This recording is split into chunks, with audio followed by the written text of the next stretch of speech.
Despite being murky brown, this is actually quite an interesting cocktail.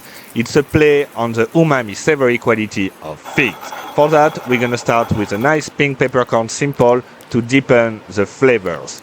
And the key here is that instead of using citrus, we're gonna go for vinegar. And not any vinegar. We're gonna go for balsamic vinegar to enhance again those umami quality of the fig. So quarter ounce pink peppercorn simple, quarter ounce balsamic vinegar, 2 dash oil, a whole fig from the garden, muddle it well.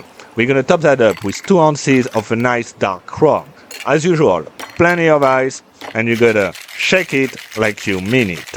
We're gonna double strain the drink in a Collins over 3 ice cubes, and we're gonna top it up with a bit of soda water for that lovely fizziness. The drink is lightly sweet, lightly sour, has an umami depth, and it's light, fizzy, and refreshing. Enjoy!